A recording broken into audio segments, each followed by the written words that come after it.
Howdy, everybody. Dr. Andy Woods here. This is Pastor's Point of View number 362. This is being released literally 1 week after 4th of July, July the 11th. Just kind of dialing back a week. I hope everybody had an awesome 4th of July weekend. And now here we are moving into mid-July. It's stunning how fast this year is moving, and it's equally stunning how fast the prophetic scenario is moving. So with that in mind, we have a prophecy update for you today. You'll look at our preview slide. Here's the three things that we're going to talk through in this session. I want to say a few things about the Restrainer, the good things that the Trump administration is doing.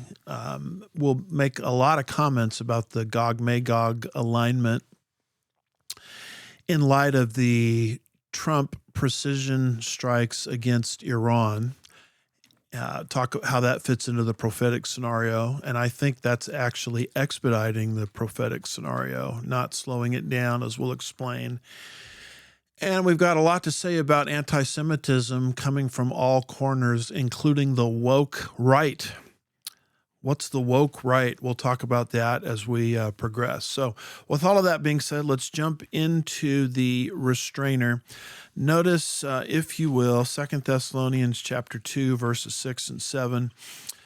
Interestingly, this is hardly referenced in a lot of prophecy update circles, prophecy conference circles, but it's part of prophecy.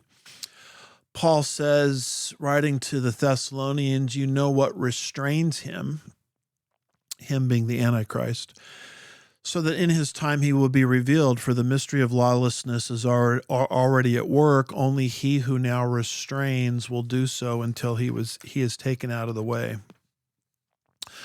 So look at that. Before the Antichrist comes, there's going to be something on the earth called the Restrainer, which is going to put him in handcuffs, preventing him from making his advent onto the world stage. So do we see the prophetic stage developing? Absolutely. But you also have to look for things that God is, by his goodness, allowing that are sort of acting as an encumbrance to the coming Antichrist. We are not yet in the season of prophetic realization and prophetic fulfillment. We're in a season now where the stage is being set, but the stage can't be set in the maximum sense because of the work of the Restrainer.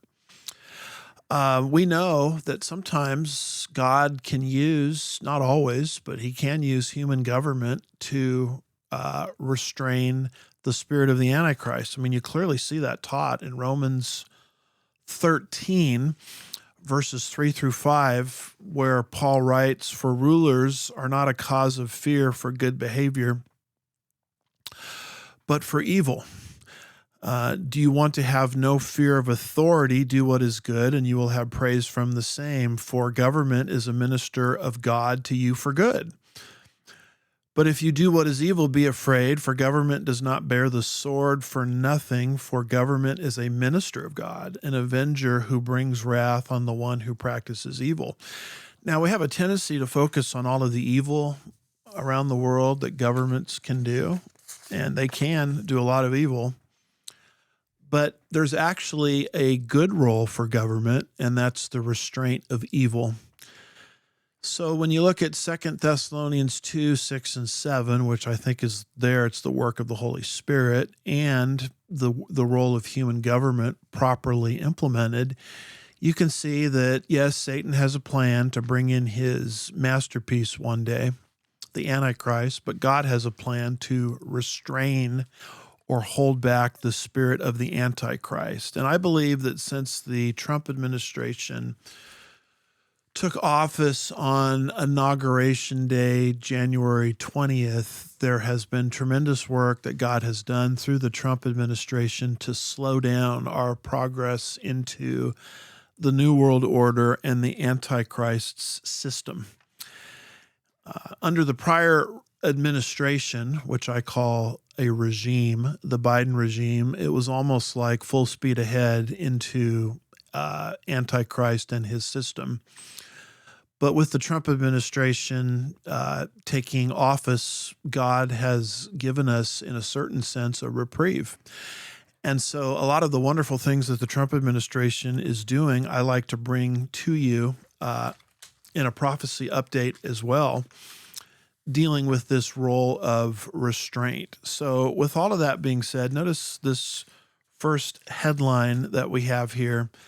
The title of this is Amy Coney Barrett Torches Ketanji Brown Jackson's Extreme Opinion. This is at very end of the month of June 27th. 2025, as our United States Supreme Court was wrapping up its term. They are now on summer break, and the month of June is when a lot of major decisions get handed down.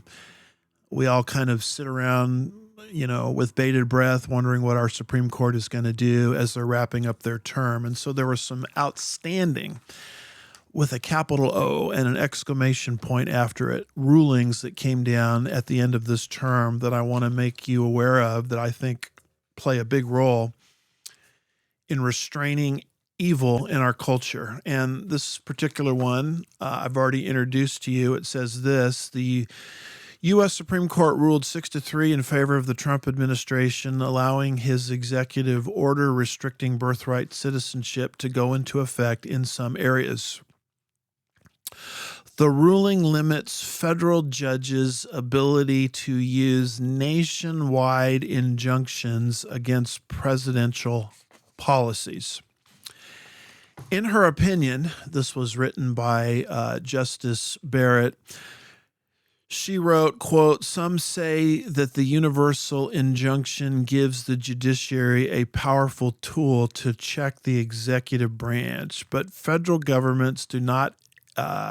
courts, do not exercise general oversight of the executive branch. They resolve cases and controversies consistent with the authority Congress has given them. When a court concludes that the executive branch has acted unlawfully, the answer is not for the court to exceed its power as well." Barrett also rebuked Jackson, a Biden nominee, from orbit with the following statement. And there on the screen, you see an actual page of this Supreme Court opinion where Justice Barrett said the following to her colleague, Ketanji Brown Jackson, quote, "We will not dwell on Justice Jackson's argument, which is at odds with more than 2 centuries worth of precedent, not to mention the Constitution itself. We observe only this: Justice Jackson decries an imperial executive while embracing an imperial judiciary. In other words, it is unnecessary to consider whether Congress has constrained the judiciary. What matters is how the judiciary may constrain the executive. Justice Jackson would do well to heed her own admonition," quoting now Jackson, Barrett quoting Jackson, "Everyone from the president on down is bound by the law," close quote. That goes for judges too. End of Barrett quote. The article now says Trump has scored a big win in the birthright citizenship case, not on the merits, but on whether a universal injunction is permitted. This is hugely significant for every case involving universal injunctions. Now, let me unpack this a little bit for you.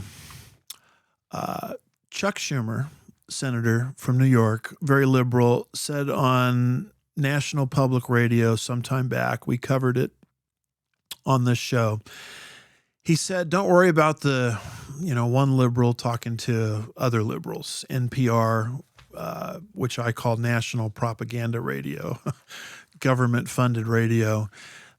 NPR, a bunch of people pretending to be journalists when in reality they're activists disguised as journalists. But Schumer, as a liberal to other liberals, said, look, don't worry about the Trump agenda. As Trump was being inaugurated, we have, and these are his words, not mine, 235 progressive judges, close quote. that we are going to use that are in place, they're appointed for life, many of them appointed by Obama and Biden, to stop the Trump agenda. And so what has begun to happen is Trump, through the lawful use of executive orders, has tried to move this direction, and some district court judge somewhere says you can't do that. Then Trump has tried to move lawfully his executive orders another direction, like in deportations, for example, defunding things, et cetera, which is why, by the way, he was elected. And these attacks on Trump are not so much attacks on Trump as they're attacks on the American people. The American people having elected Donald Trump. But the truth of the matter is Trump has tried to go this direction. A district court tries to put him in handcuffs. Trump has tried to move another direction, and some district court somewhere has put him in handcuffs. And all of a sudden comes down this decision that we're not going to have these nationwide injunctions anymore by some lower level district judge. No one knows who that judge is. Very, very little lights and, what's the word I'm looking for? Illumination on that particular judge. No one really knows who they are. By the way, they're appointed for life. And here's some lower district federal judge, which is the lowest level of the federal system, essentially trying to take the executive branch of government and trying to put it in handcuffs for doing something as simple as deporting criminal illegal aliens, for example. And along comes this decision, 6-3, Amy Coney Barrett writing the majority opinion, and in the process torching Ketanji Brown Jackson, saying you can't do that anymore. There's a reason we call these lower-level judges district court judges. They're supposed to resolve cases and controversies within their district. Who in the world gave them the power to issue nationwide rulings against the executive branch? In fact, when you look at the Constitution, you don't even see circuit-level judges, the appellate level of the federal system, and district-level judges, the lowest level, the trial level of the federal system, being mentioned in the Constitution ever. I mean, these are just creatures of Congress. So who in the world gave them this power? And here comes Amy Coney Barrett saying that power is now gone. That power is now taken away. We're not going to have life-tenured, unelected, anonymous district court judges putting shackles on the executive branch of government, which, by the way, was elected by the majority population and, more importantly, the Electoral College in the last presidential election. So this is just a huge, huge decision. I mean, this is a decision in favor of the separation of powers. Let the executive branch do what the executive branch wants to do under the Constitution. This obstructionism has now been taken away. And I realize that since this ruling has been handed down, district court judges are still trying to put handcuffs on the executive branch of government. But this decision made it more difficult for them to do so. And of all of the people that are coming to the rescue here, it's Amy Coney Barrett, somebody that most of us as conservatives and strict literal constitutional readers have given up on a long time ago. I mean, we basically thought that she is AWOL. She's sided with the progressive wing of the Supreme Court for an awful long time, and we thought she was a waste of a judicial pick. And all of a sudden, she puts her game face on. She suits up for battle. Going back to my basketball days a little bit, she gets down in that defensive stance, and her feet are mirrored with her shoulders, and she's basically saying, come hell or high water, you may carry me out of this gym on a stretcher, but by no means are you Ketanji, if I'm pronouncing her name right, Brown Jackson, are you going to put the executive branch of government in handcuffs. And what's interesting about it is she called out Ketanji Brown Jackson's incompetence in this decision. We had it posted just a little earlier. The other justice, the liberal justice, the one I'm referring to, essentially wanted to do away with the executive branch of government. And Amy Coney Barrett basically said, no way, Jose, are we allowing that to happen. And it was a tremendous ruling. And this opinion that she wrote against Ketanji Brown Jackson is scathing. This is a scathing opinion.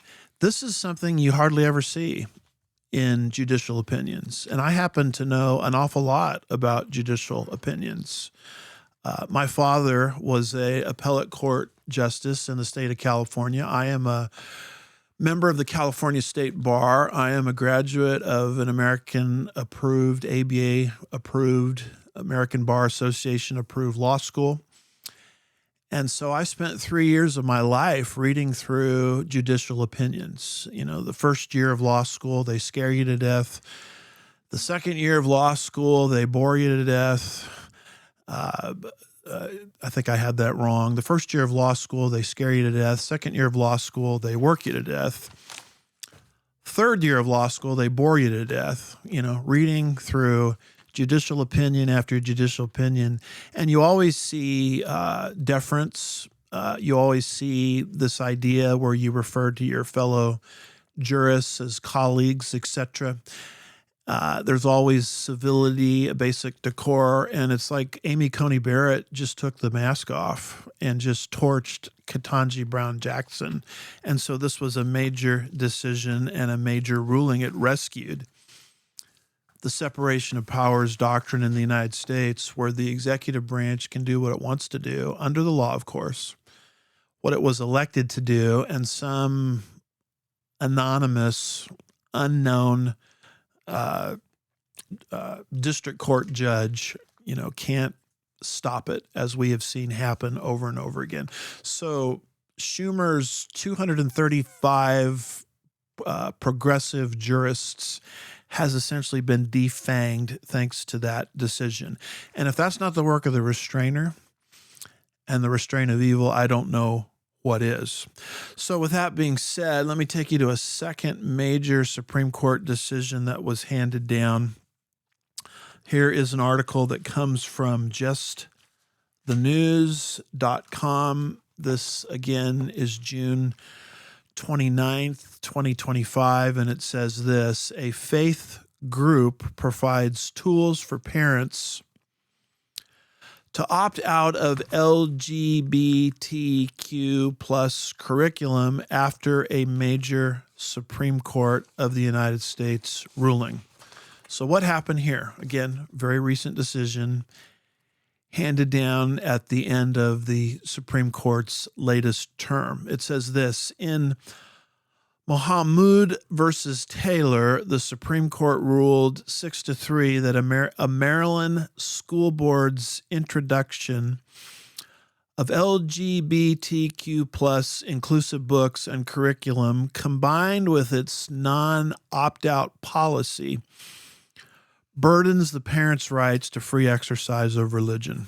The article says the school board previously allowed for an opt-out policy, but reversed it, arguing that it was too difficult to manage. The Center Square reported, because the school board refused to allow an opt-out option, the court held that if it didn't issue an injunction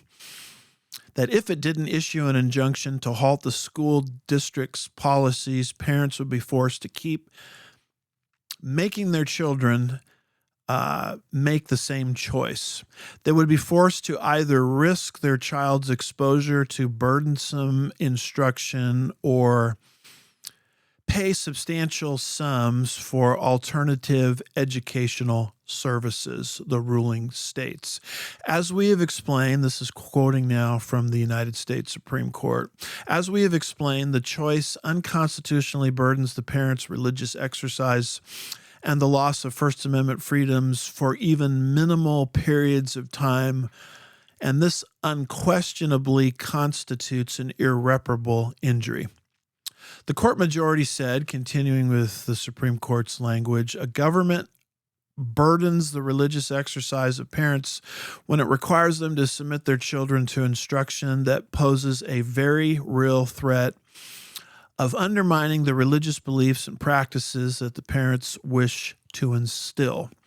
It also emphasized the parental rights and religious freedoms were protected by the United States Constitution, arguing, quote, the practice of educating one's children in one's religious beliefs, like all religious acts and practices, receives a generous measure of protection from the Constitution. Here's how the article ends. It says the public schools can be expected to try to limit the Supreme Court holding and will find new ways to assert its power to indoctrinate children, this group said, adding that it remained committed to preserving the rights of parents, children, and families. End of article. So let me again try to unpack a little of this for you and explain what's going on here. You have a school district in Maryland that was in compulsory schools promoting all of these LGBTQU plus curriculum, books, videos, etc. And a bunch of parents said, you know what?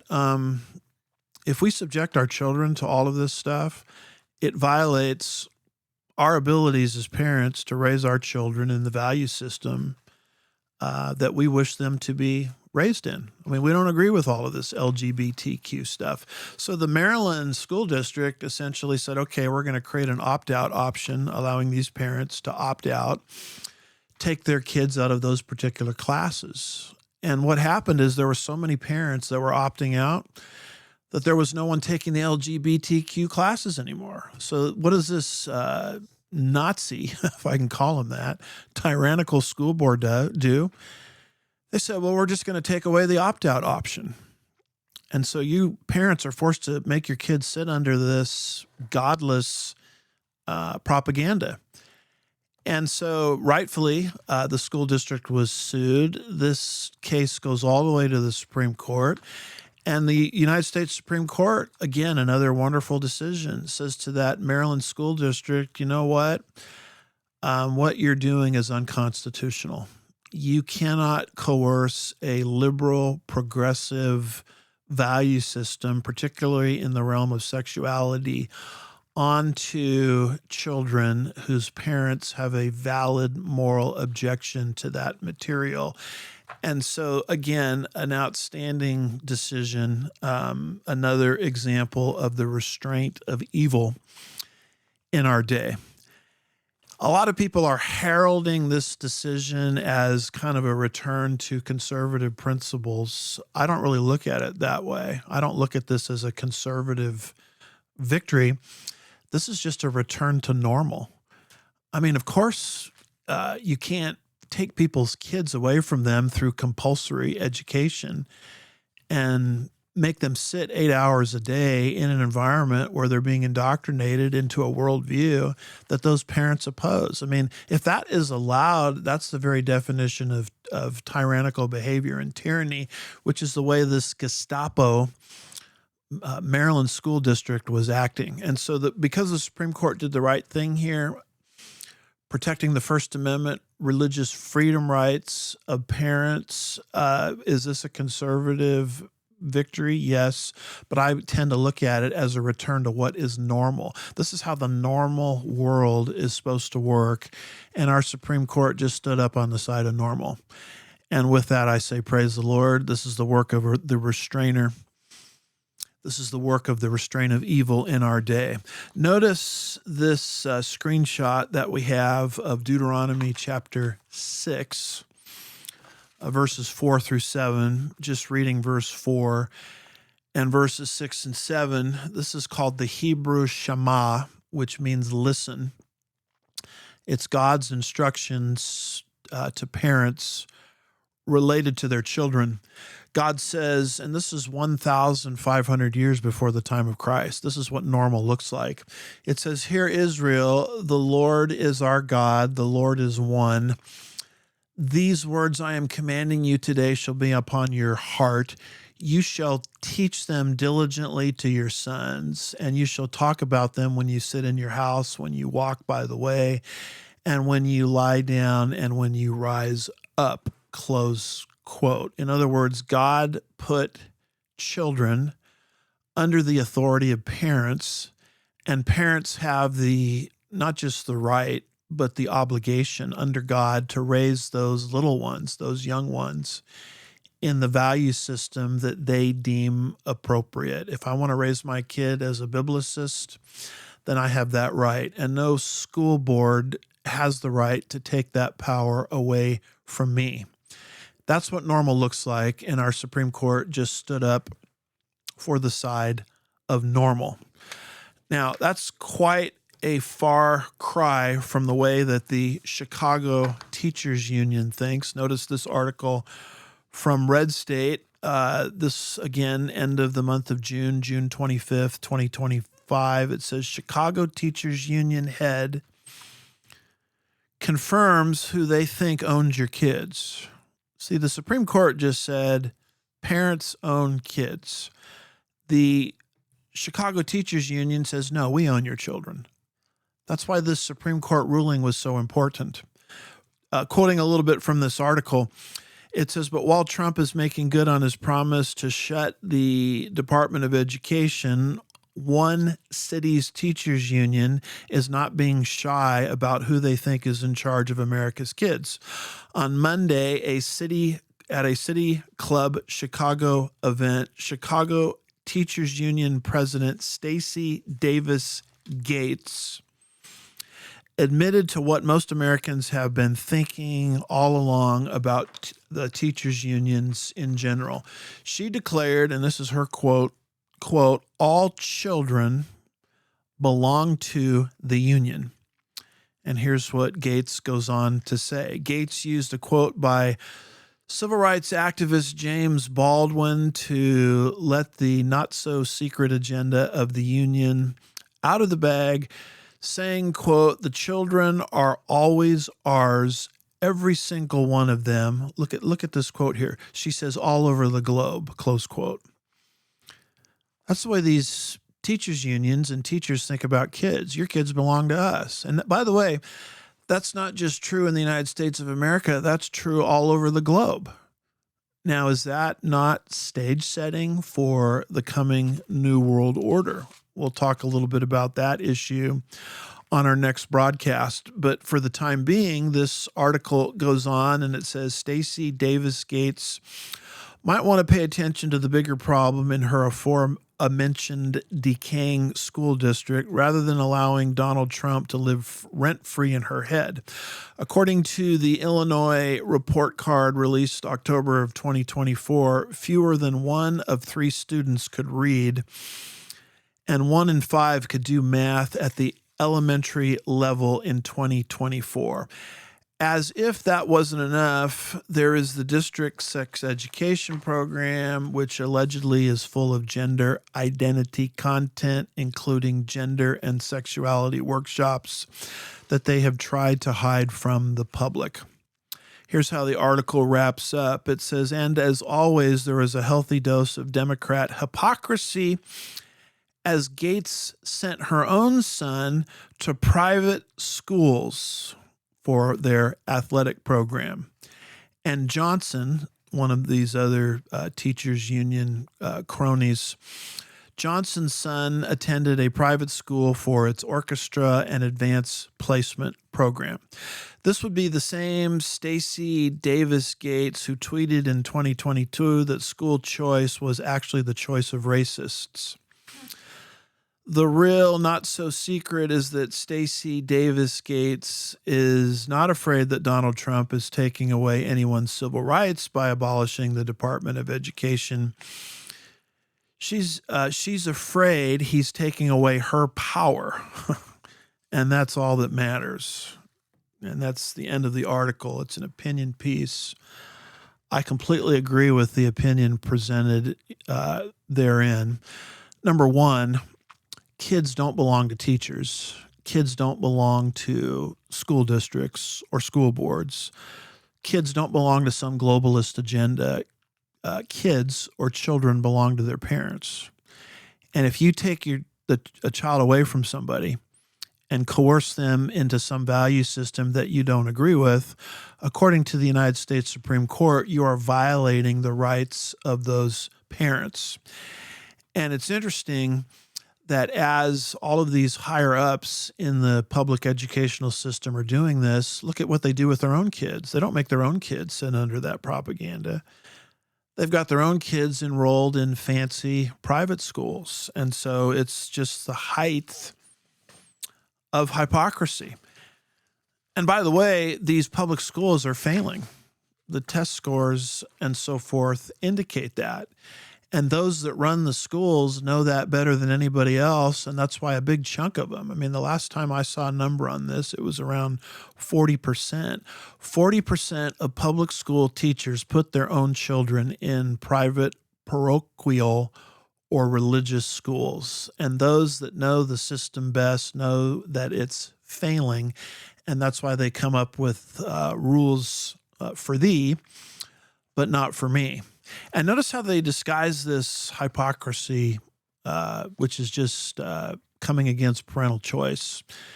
Notice how they disguise all of this as they're standing up for civil rights. Folks, this isn't civil rights. Everybody's in favor of civil rights. This is a basic First Amendment violation where you're taking rights away from people and individuals by coercing their children into a value system that's foreign, different, alien, and hostile to that of the parents. And so that's why the Supreme Court ruling was such a big deal. It's to stand up against the Chicago Teachers Union and some of the people that are mentioned in this article individually. And so this I bring to your attention in a prophecy update to show you just another example of how evil is being restrained in our day. And I say, praise the Lord.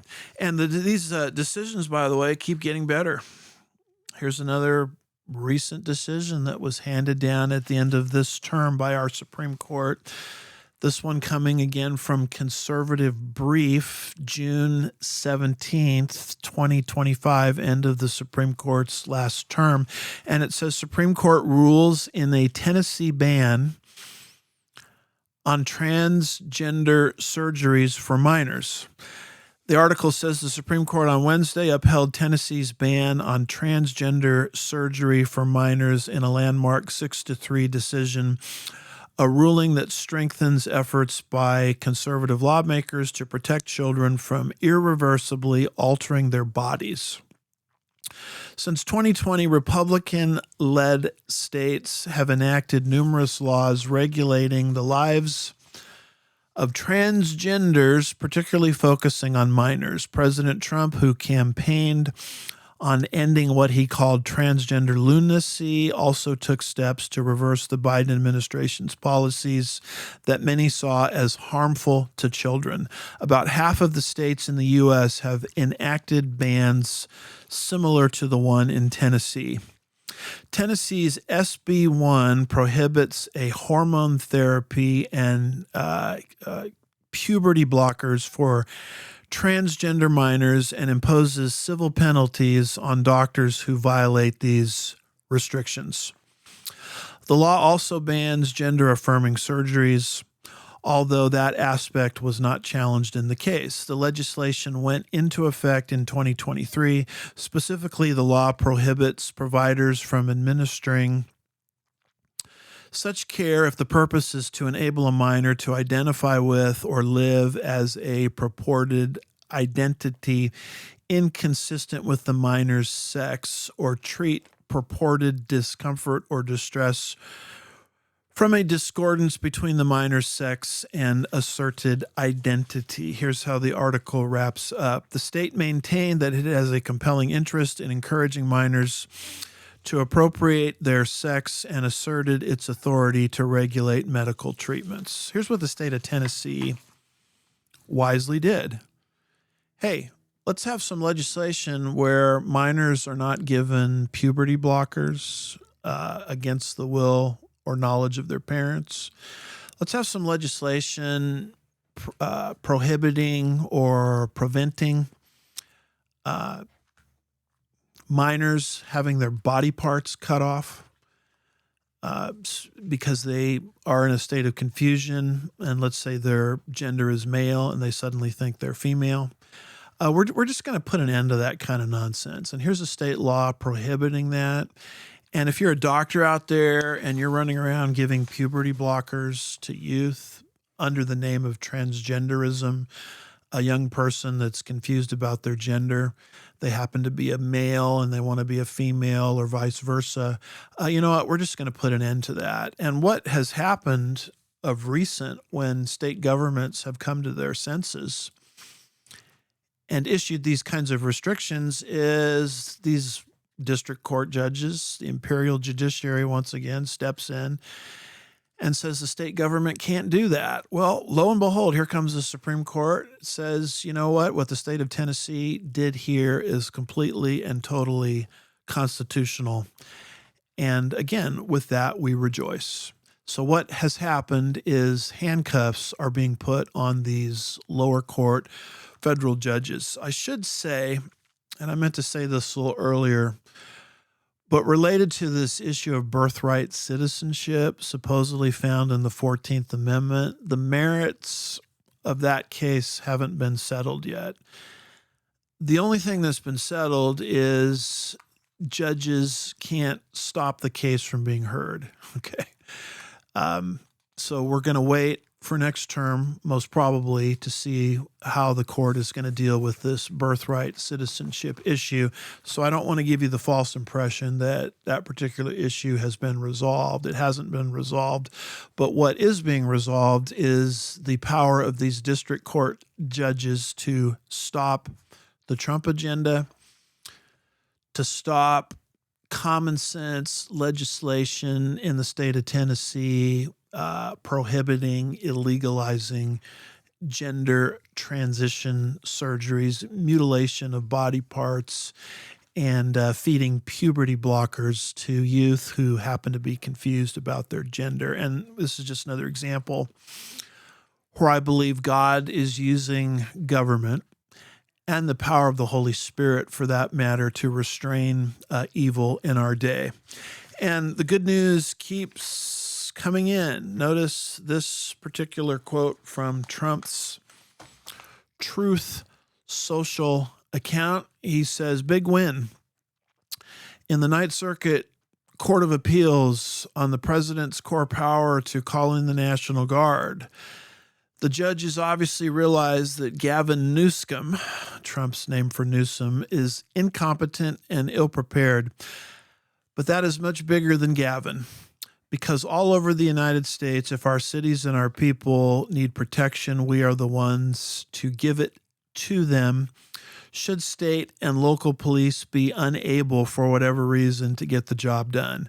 This is a great decision for our country, and we continue to protect and we will continue to protect and defend law-abiding citizens." Congratulations on the Ninth Circuit. America is proud of you tonight. Now, again, what is this all about? Well, this has to do with the No Kings riots that manifested themselves last month. And, people, burning automobiles, private property, causing, riots and mayhem, across our country. There's actual footage of a guy throwing bricks, off of a bridge, damaging private property. There's footage of another guy sitting there on the side of the road hurling, rocks against police vehicles as they're driving by and private citizens as they're driving by.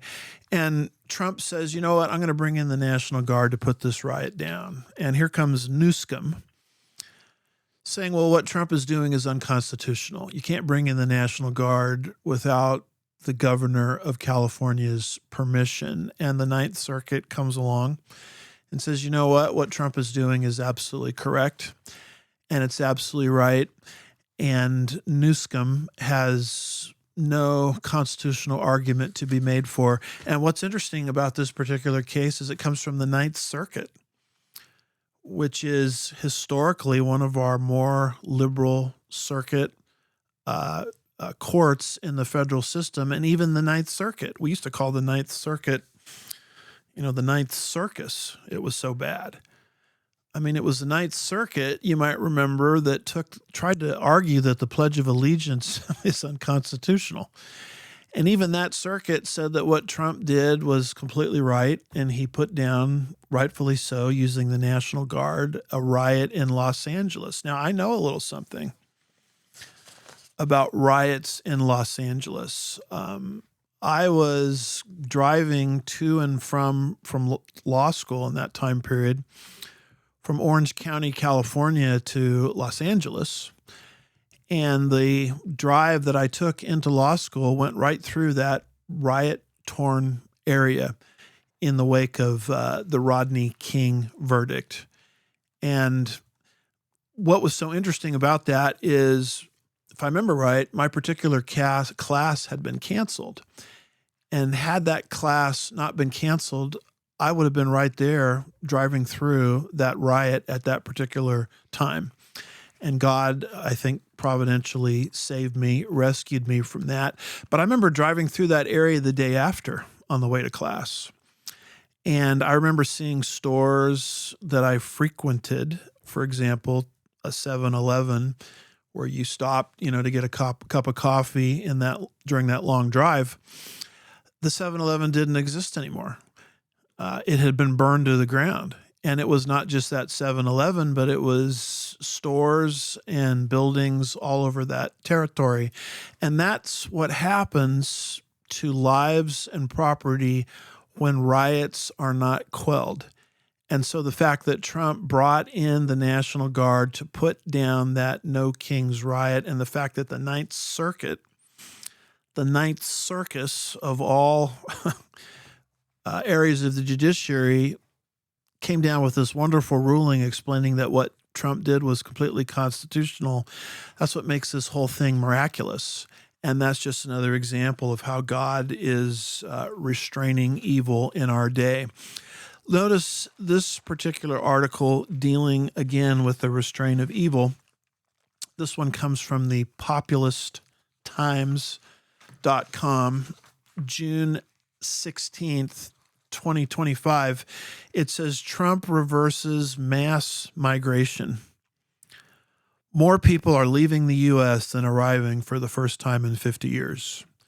And here's a summary of the article. It says, under President Trump, the U.S. is expected to experience negative net migration for the first time in 50 years due to stricter immigration policies, including border shutdowns and workplace raids and threats to international students. According to various analysts and economists via a report from the Washington Post, more people are expected to leave the country than arrive. Economists at two Washington think tanks expect President Donald Trump's immigration policies to drive this reversal. From the near total shutdown of the southern border to threats to international students and the loss of legal status for many new arrivals, according to a forthcoming paper. A rise in deportation, the aim of recent workplace aids that triggered protests in Los Angeles and other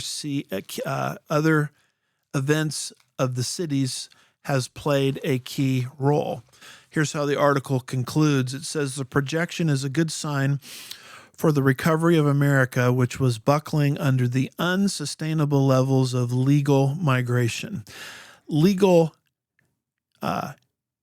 immigration has ballooned due to increased use of work visas such as H-1B and H-2A. Refugee admissions and green card appraisals have also surged. Over 1 million green cards were issued in fiscal year 2023, one of the highest numbers in decades. Temporary visa admissions also soared. Under Joe Biden, humanitarian patrol programs and family reunification channels were expanded. This contributed to a sharp rise in legal pathways alongside record levels of illegal crossings. Let me just sort of put this into common English. Under the Biden administration for 4 years, the border was wide open. That's why everybody's worried now about sleeper cells in the United States of America, because of the over 1 million or more people that entered the country illegally. Many of them, we have no record of them. We have no idea of what their motives for being here are. They broke the law to get in.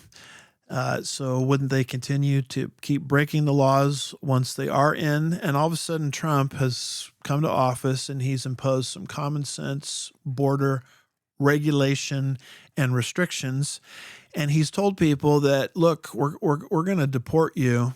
And if you want to avoid the pain of that, because once you're deported, you can't ever come back in legally. If you want to avoid the pain of that and the consequence of that, we suggest that you deport yourself out of the country now. And lo and behold, look at what's happening. More people are leaving the United States than arriving for the first time in 50 years. And that's a major victory, not just for the Trump administration, but for the American people that elected the Trump administration.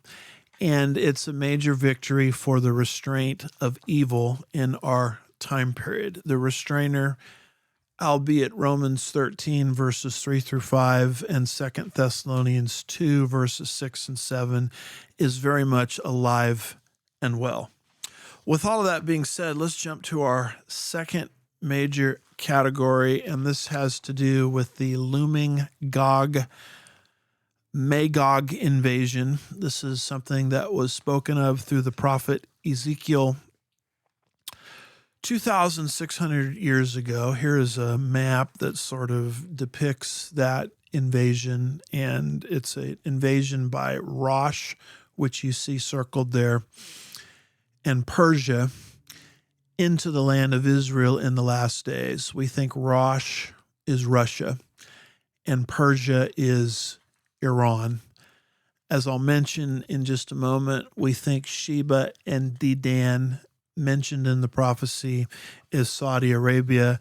Unfortunately, in a limited broadcast like this, I don't have time to give you all of the documentation as to why we think those strange sounding names, Rosh, Persia, Sheba, and Dedan, represent modern day countries. But if you want the documentation on it, it's available in my little book, The Middle East Meltdown, subtitled The Coming Islamic Invasion of Israel. But we believe that the stage is being aggressively set up for this particular invasion.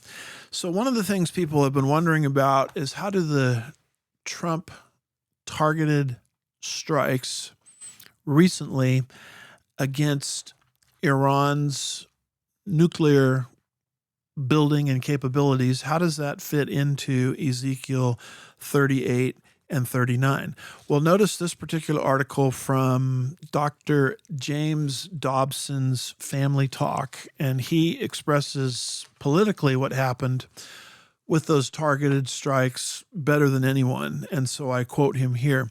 He says, "We know many families are anxious about the prospect or potential of wars and the internal threat of sleeper cells after the precision strikes this past weekend on Iran's nuclear facilities." Now, notice that what the Trump administration teaming up with Israel did, Israel first, the United States, and Israel second, is they did precision strikes. You know, they didn't do what Iran does, which is to target innocent population centers in Israel. They did targeted strikes against these nuclear facilities and those involved in building these weapons of mass destruction. Dobson says his organization strongly supports the president's right to make and execute this very difficult decision. And folks, it was a difficult decision. No American casualties whatsoever. It was executed to pinpoint accuracy.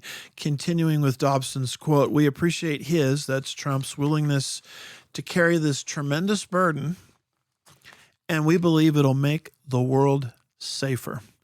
Whether one agrees or disagrees with President Trump's call, it is clear that he worked for over 2 months to try to reach a diplomatic solution with Iran. Only when those efforts failed did he decide that these precision strikes were an absolute necessity for the defense of our nation and its families, as well as for Israel's continued existence.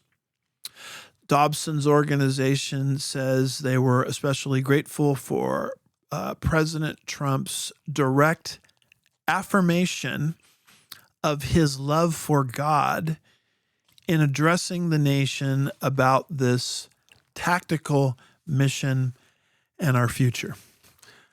What Trump did is good for Israel because you're dealing with a Islamo-Nazi fascist regime that wants to wipe Israel off the map. They say it over and over again. And once they're finished with Israel, the little Satan, they'll turn their attention to the United States, the big Satan. And what Trump did here with these precision strikes is he set them back a lot in their goal to destroy Israel and the United States. And it's a message that was sent to Xi of China, Putin of Russia, and said, hey guys, are you listening? We don't have a soft president in the White House anymore. And by the way, Putin, you can't just roll over Ukraine as you did when you saw Biden's incompetence related to the Afghanistan pullout, you'll recall.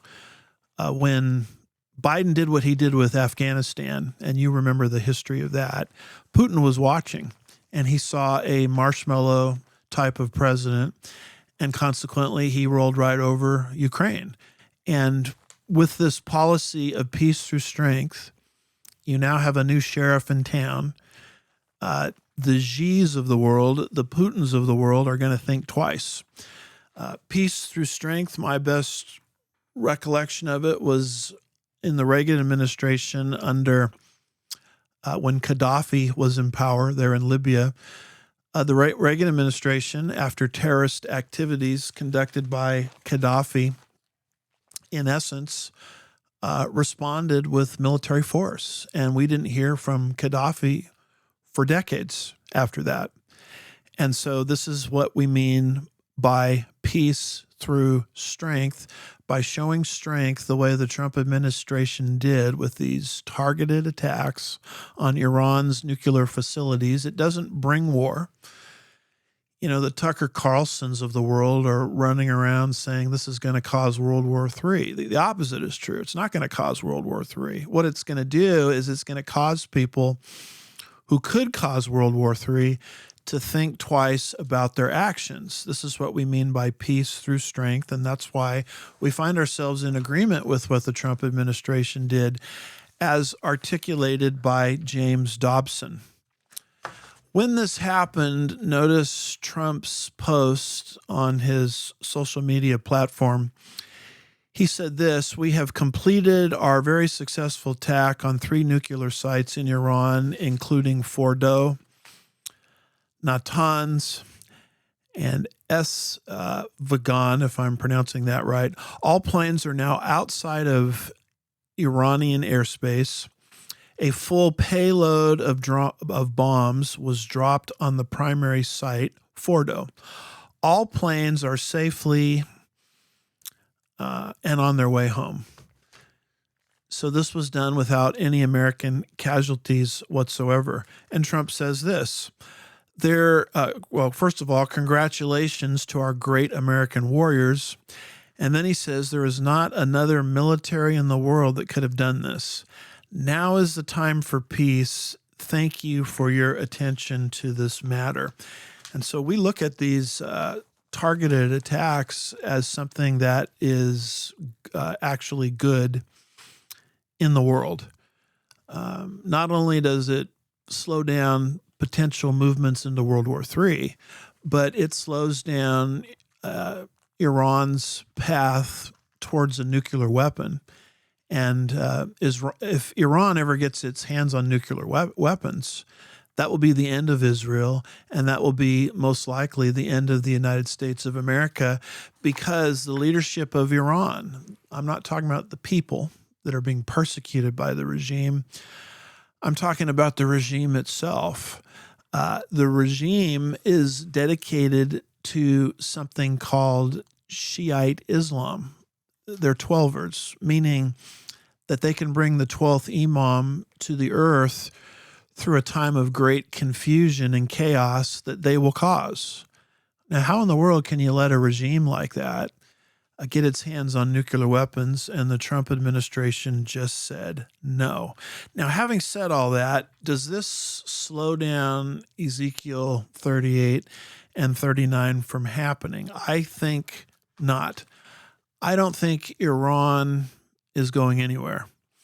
And to show you Iran's reaction to this, notice this particular article from Iran humanrights.org, June 26th, 2025. It says Iran launches a sweeping crackdown. Hundreds have been detained and executions are underway. Iran has launched a sweeping crackdown, arresting hundreds of citizens, including activists and religious ethnic minorities and social media users, on espionage charges. The arrests, facilitated by checkpoints and kangaroo courts, aim to suppress dissent and reassert control.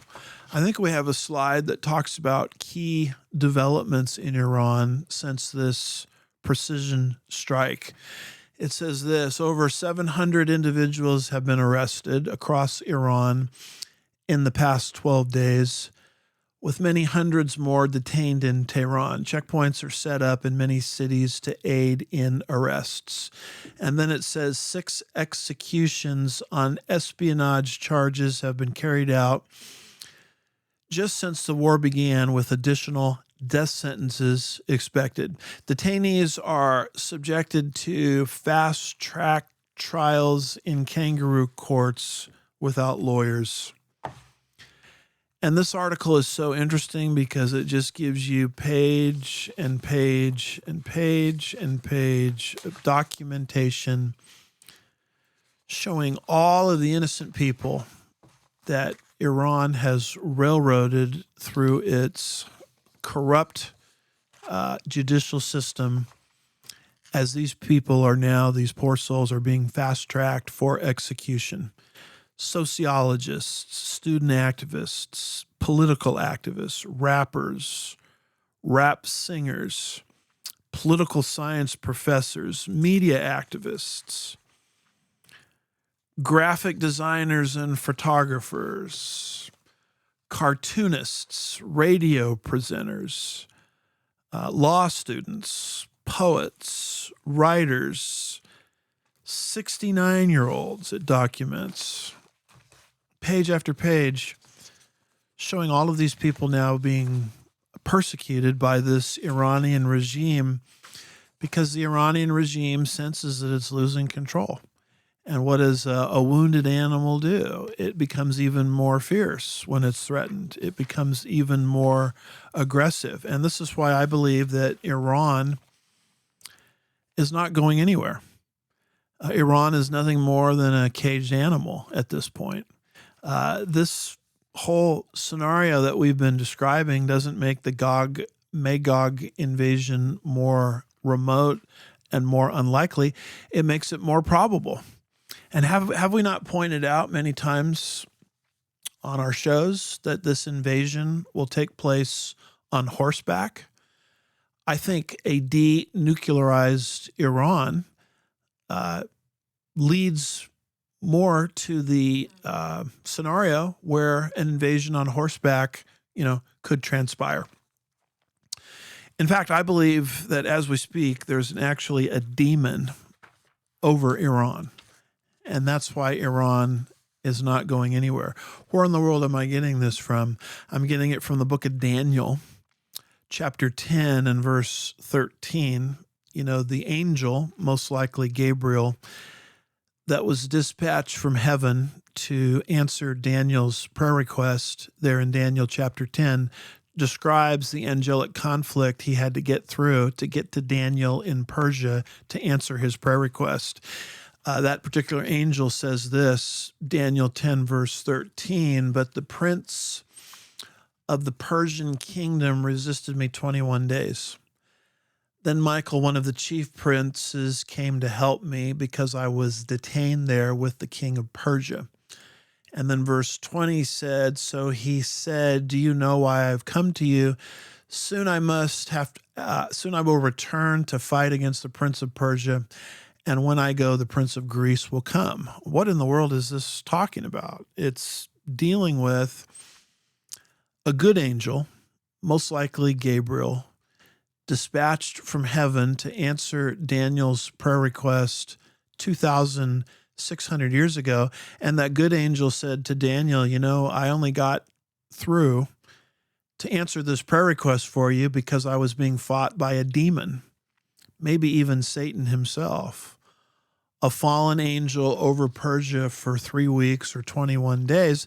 And now I've got to fight against this fallen angel to get back out of here and to get back to heaven." Now, Persia is Iran. And that's why I say that there is an actual fallen entity, a fallen angel over the empire of Persia. And that's why Persia became Islamicized in 1979. And that's why the Trump administration can do all kinds of precision strikes against the empire of Persia. But Persia's character is not going to change. Persia is not going to go anywhere. In fact, the Trump administration has said over and over again that he's against regime change. The Tucker Carlsons of the world trying to argue that, Trump is doing these precision strikes and therefore he's in favor of regime change. I mean, Tucker's obviously not paying attention to anything Donald Trump has said since he's been president of the United States, first term or now in his second term, because Trump is not into regime change. What he did were precision strikes, which we applaud. We believe this has slowed down Iran's agenda, but don't expect the character of Iran to somehow change. She will be one of the invaders spoken of in Ezekiel 38 and 39 because she is being demonically empowered. On biblical authority, as I speak, there is an actual demon over Persia or Iran. And once you start to understand that, we start to understand very quickly and very clearly why Iran is not going anywhere. In fact, Iran, as I speak, is now in talks with Rosh or Russia subsequent to these precision strikes. Notice this article from Breitbart, June 22nd, 2025. It says Iran's foreign minister is heading for Moscow with talks with Putin. It says Iran's foreign minister will meet with the Russian President Putin in Moscow following the U.S. strikes on Iran's nuclear facilities. Iran's foreign minister will head to Moscow late Saturday night to meet with Russian President Putin in the wake of U.S. strikes on Tehran's nuclear facilities. The Daily Telegraph reports that this particular ambassador from Iran confirmed that Iran reserves all options to defend its security, its interests, and its people. All options are on the table while applauding, listen to this, Russia as a friend of Iran. The report notes from this particular ambassador that he will speak to Iran's key ally on how to proceed. Look at what the Iranian leadership says here. Quote, "We always consult with each other," close quote.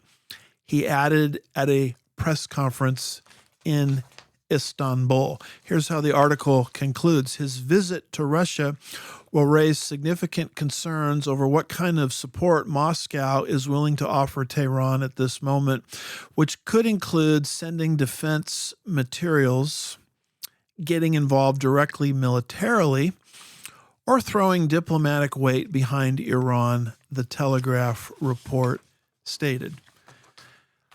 One of the things that's very interesting to watch develop in this whole Ezekiel 38 Gog-Magog scenario is not just Russia and Iran in proper orbit against Israel, but how the two are in alliance with each other, how the two are cooperating with each other.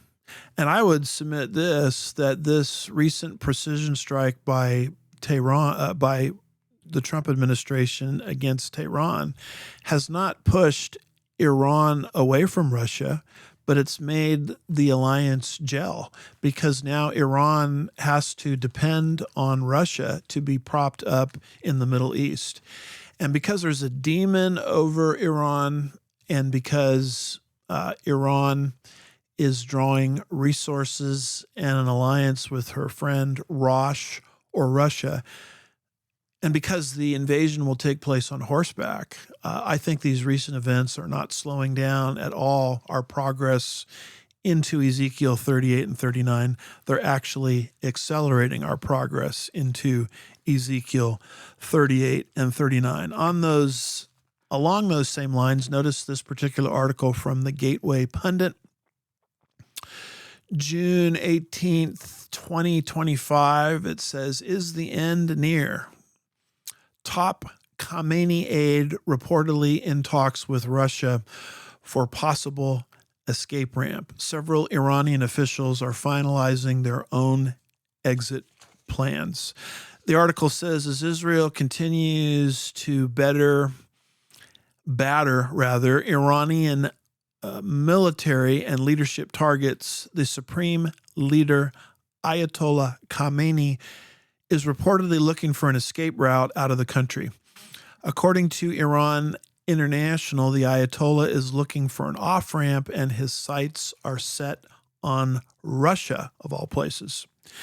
Iran International report indicated, quote, Iran International has obtained information indicating that the deputy chief of staff to the supreme leader Khamenei is in negotiations with Russian officials to secure a potential exit from Iran for himself and his family if the situation deteriorates. You see what's happened with these Trump strikes? They have pushed Iran into the arms of Russia. And we believe that this is highly prophetically significant, because in order for the Ezekiel 38-39 alignment to occur, there has to be an alliance, if you will, between Russia and Iran. And that's what we see developing now more than ever. I have a few other screenshots that I'll go through very, very quick, showing you the alliance between Russia and Iran. Notice this particular screenshot from One America News, and it says this: Russian leader claims multiple nations are ready to directly supply Iran with nuclear weapons following the U.S. attack. Here is another headline, this one from U.S. Homeland Security News. It says, update. Reports President Putin is considering sending Russian forces into Iran to save the Iranian regime from complete destruction. Iran is a major ally of Moscow. U.S. and Israel threaten to end the regime and possibly occupy the country. So as Iran and the United States wrapped up these precision strikes, one of the things that a lot of people are missing is that this is causing the Iranian-Russia alliance to grow, to increase. This doesn't push us further away from Ezekiel 38 and 39. It actually expedites it. One more screenshot from U.S. Homeland Security News. It says, update, Iran's next step, join Russia in a major defense alliance. This may include a joint air defense coverage. So we're living in very interesting times where the Iranian-Russia alignment is not decreasing, but it's increasing. That's what Ezekiel 38 and 39 described and predicted 2,600 years ago. And the precision strikes that we have been detailing, that we largely are in favor of, is not slowing down this alignment, it's increasing it. One other quick thing, if I can give this to you, related to Gog and Magog. Notice this particular headline. This one comes from IsraelTimes.com, June the 23rd, 2025. It says this: Netanyahu says he'll be able to secure Saudi normalization without a Palestinian state. Let me read to you a little bit from this article, and then I'll explain its significance relative to Gog-Magog. It says, Netanyahu believes Israel is close to achieving its goals against Iran, including removing nuclear and ballistic missile threats. He also asserts that Israel will secure Saudi normalization without a Palestinian state. Israel is very close to achieving its two goals against Iran. Prime Minister Benjamin Netanyahu tells the friendly Channel 14, beginning with removing the nuclear and ballistic threat. Netanyahu says he will figure out a way to make peace with Saudi Arabia without agreeing to a Palestinian state. Riyadh, in Saudi Arabia, has repeatedly insisted that it will not agree to normalize ties with Israel absent the creation of a two-state solution. Now, you'll notice our map here, the Gog-Magog map. I made reference to this a little earlier. We have Saudi Arabia circled, but unlike the other players, we don't have an arrow from Saudi Arabia into the land of Israel.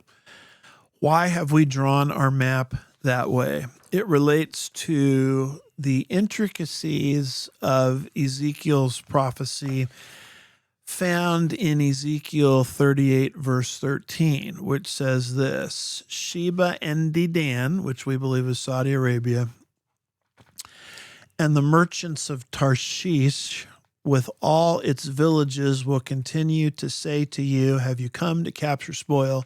Have you assembled your company to seize plunder, to carry away silver and gold, to take away cattle and goods, to capture great spoil? What Ezekiel says is, yes, there is going to be an invasion into the land of Israel, spearheaded by Russia and Iran. But as this invasion is occurring, the Saudis aren't going to like it, and they're going to speak up against the invasion. Now, it's interesting how the stage is being set for the fulfillment of that tiny aspect of the prophecy, because according to the article that I just read, Israel is on the threshold, if you will, of entering into a normalization agreement with Saudi Arabia. This is what's called the Abraham Accords. Here's the way the Abraham Accords work. They're really not peace treaties as much as they're normalization agreements and arrangements. And what Islamic countries promise to do under the Abraham Accords is we are going to recognize Israel's right to exist, which will be a big deal for the Saudis, who are a Sunni Islamic theocracy. In exchange for that, what Israel promises to do is to open up to any nation that will recognize Israel's right to exist in the Middle East is the 4 T's: trade, tourism, travel, and technology. And what we're reading about in our newspapers is the Saudis are on the precipice of entering into one of these Abraham Accords with the nation of Israel.